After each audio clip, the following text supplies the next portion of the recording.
Sciatica or sciatic pain is a general term used to describe pain down the leg caused by compression on the nerve roots in the lower lumbar spine.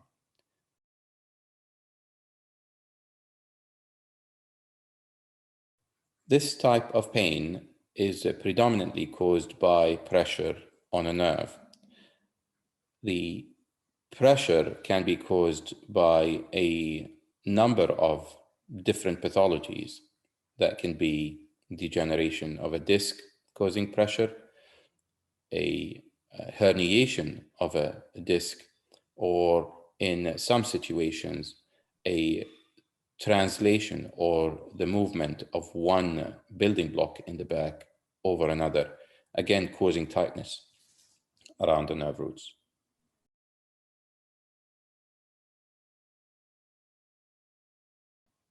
The expectation is that when sciatica starts, that over time it gets better if the pathology or the condition causing it is reversing.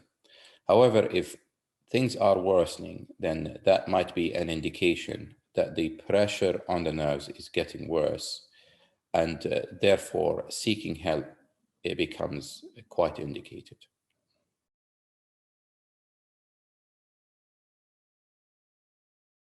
The treatment for the condition is very much driven by its underlying pathology.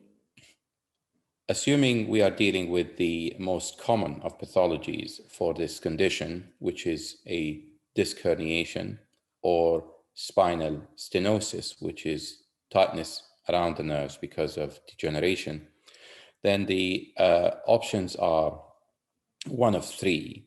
The first being the modification of activity and the use of pain medication specific for nerve pain. The second, the utilization of spinal injections, which are best done targeted.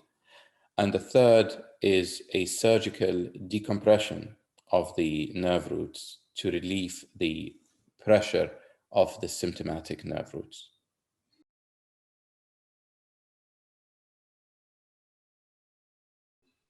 Historically, people have utilized 3 injections spaced over a period of weeks or months for the treatment of the condition. However, there is no clear scientific basis for this. And I would say that the utilization of injections and repeating them will be very much driven by the underlying pathology and the response of the patient to the injection, i.e., if the patient has a good response sustained for a number of weeks, then one can consider a repeat of the injection.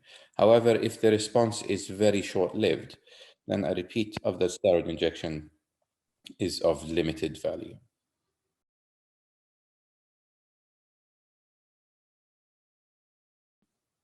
Surgery is not always considered.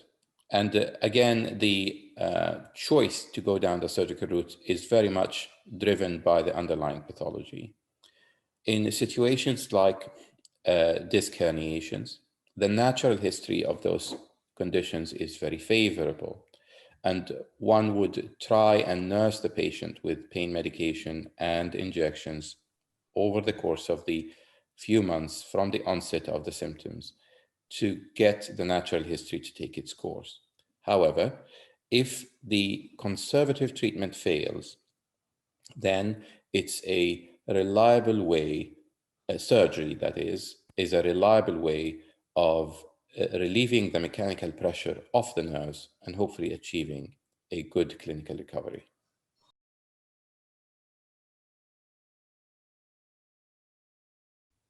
While the patient is in the conservative phase of their treatment, one of the more important movements or exercises they can implement is the gliding exercises for the symptomatic leg. And those imply that through putting the leg into a range of motion, we're asking the nerve in the back to move over the pathology, reducing its inflammation and any scarring that develops over it. The exercises are easy to do and can even be done sat, and include extending the knee and bringing the foot back to the face before putting the leg back again on the floor. There are other more elaborate forms of this exercise, but this in its in the way described is probably as efficient.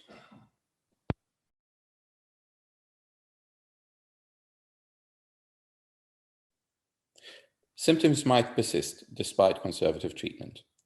The reason for this is the persistent pressure on the spine or the nerves within the spine. And if that happens, one will have to start considering other options of treatment, particularly surgical options at that point.